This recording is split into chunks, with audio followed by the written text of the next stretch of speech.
Ethan was 10 when his newborn sibling came home.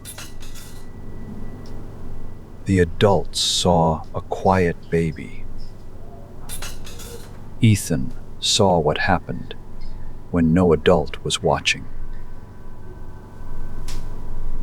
Use headphones if you can, and keep the volume comfortable.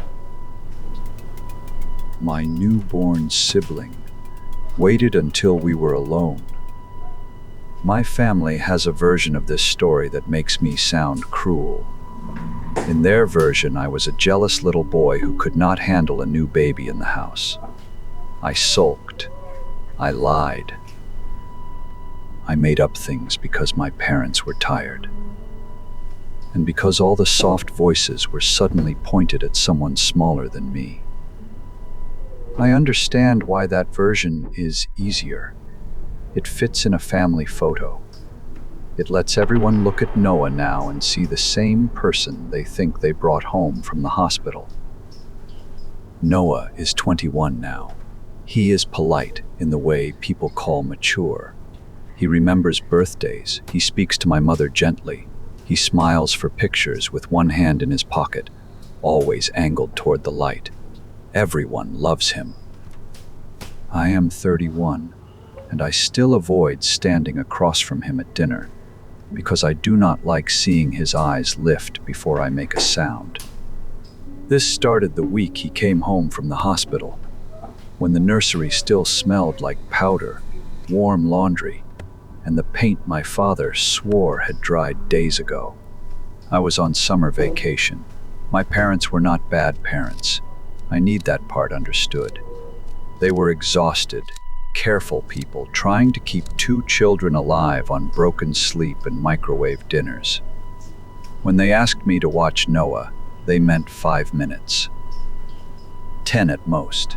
Sit in the chair beside the crib while Mom showered. Stay in the room while Dad carried laundry downstairs. The nursery was the smallest room in the house. Yellow curtains, white crib, a dresser with tiny socks folded in rows. On top of it sat an analog baby monitor with a gray speaker grill and a red power light that blinked whenever the house wiring hummed. Above the crib was the mobile. It had cloth clouds, a moon, and 3 faded stars. You wound it with a plastic key. It played a thin nursery song that always sounded a little flat, like the tune had been left in a hot car. On Monday, Noah screamed while my mother stood in the doorway. Ethan, sweetheart, just sit with him while I shower. If he keeps crying, call me. She touched my shoulder, stepped into the hallway, and closed the bathroom door. The crying stopped so fast, the silence felt like a hand over my mouth. Noah lay on his back beneath the mobile, fists folded near his cheeks. His face was red, screaming, but his eyes were open and steady. Newborns are supposed to look through you. He looked at me like he had been waiting for the door to close. Hi. His mouth moved into the smallest smile. Not a baby smile, not gas. It was too timed, too private.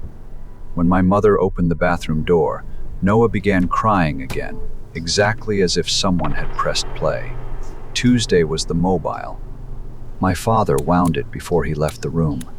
The plastic key made that rough clicking sound old toys make, tight and hollow. The clouds circled. The moon tilted. The song played until the notes slowed, bent, and died. Keep him company for a second, buddy. I just need to grab the basket. My father left. Noah stopped fussing. The mobile stopped too, one star hanging directly over his face. Then, without music and without the key moving, the mobile turned one more full circle. The room had no draft.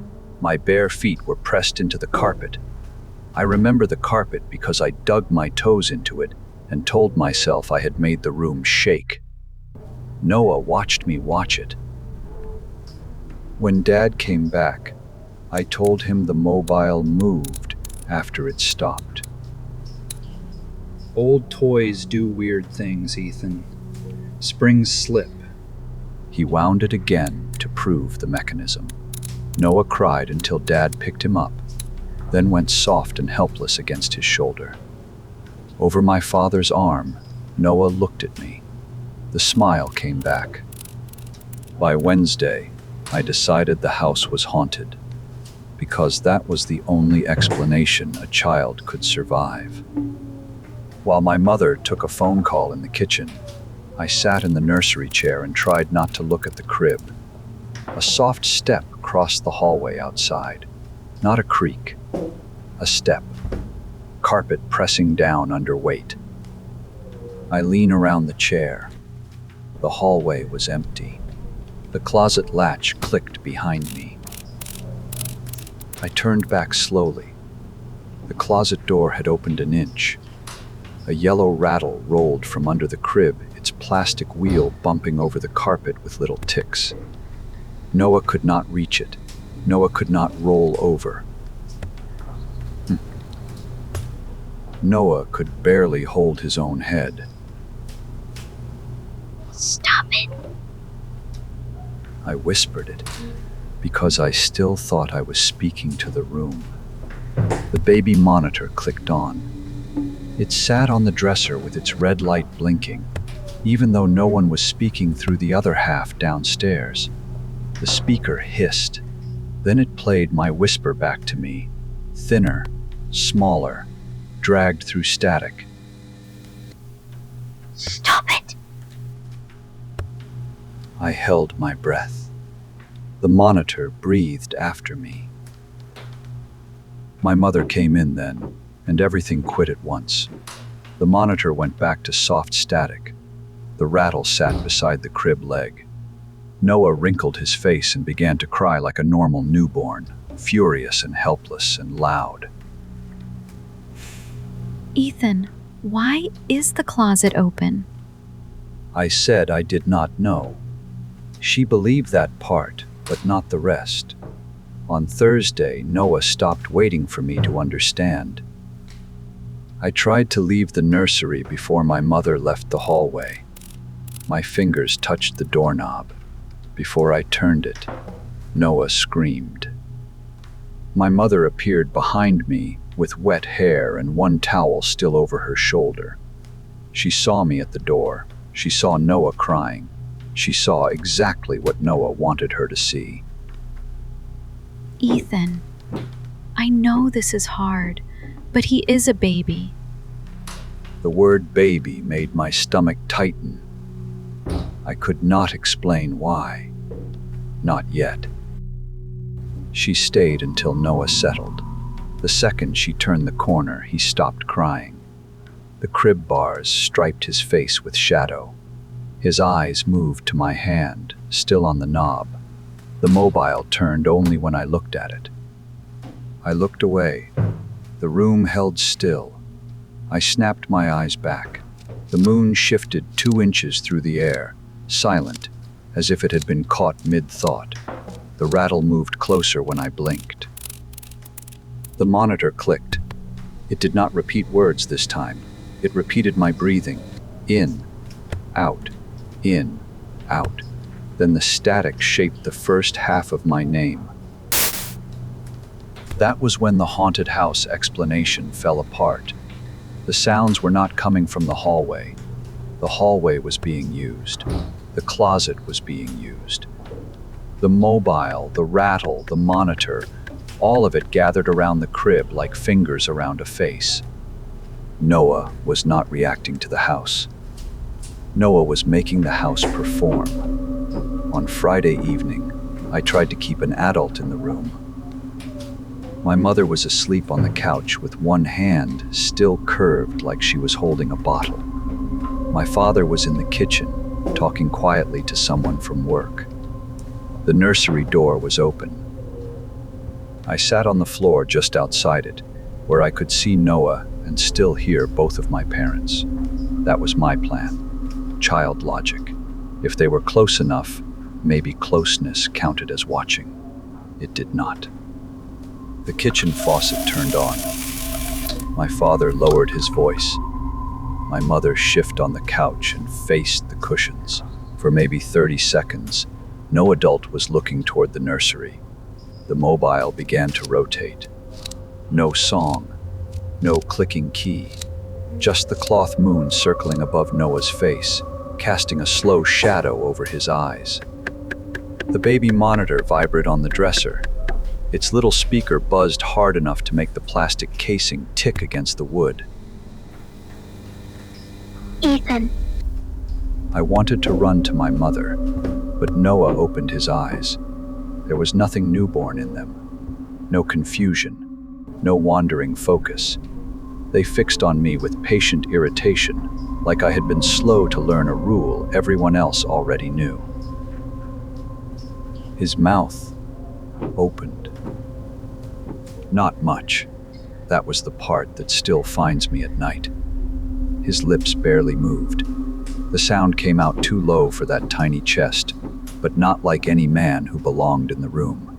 Not like a monster in a movie. It was worse because it sounded unfinished, like something deep underground had learned our language from the outside of a door. Don't worry. By the time I learn to talk, I'll sound just like them.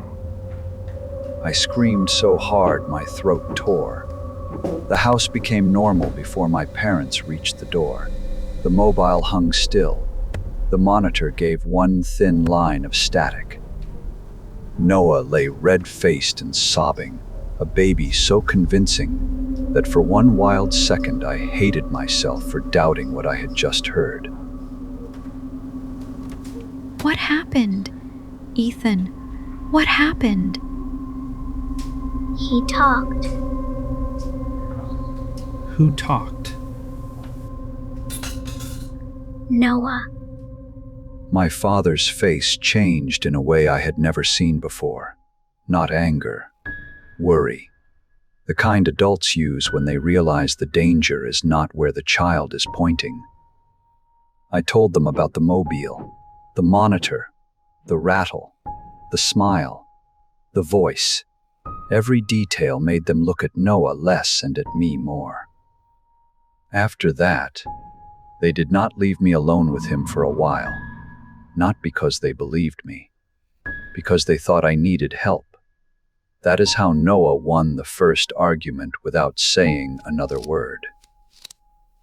I wish I could tell you he slipped eventually, that my parents heard something, that the monitor recorded it, that the mobile moved in front of someone else.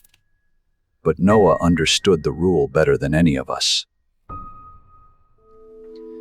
He only revealed himself when no adult was watching.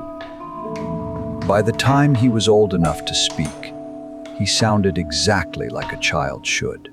A little soft, a little bright, curious in front of my mother, funny in front of my father. He learned where to pause, where to laugh, where to look confused. People called him gifted. I called him Noah because everyone else did. Last month, he came home for my father's birthday. The family room was full of plates, low conversation, and the clink ice in glasses. Noah stood by the hallway mirror in a pressed shirt, laughing at something my mother said. His voice was perfect now, warm, polished, human, down to the little breath before each sentence. I was carrying empty plates to the kitchen when I saw him in the mirror. No one else was looking. His smile arrived before my eyes lifted, before any normal person should have known I was watching his reflection. It was the crib smile, smaller now, better made, but the same private shape. He raised one finger to his lips, not enough for anyone else to notice. I dropped a fork. Everyone turned toward me. Noah turned last. By then, his face was kind. Everyone else says Noah grew up perfectly.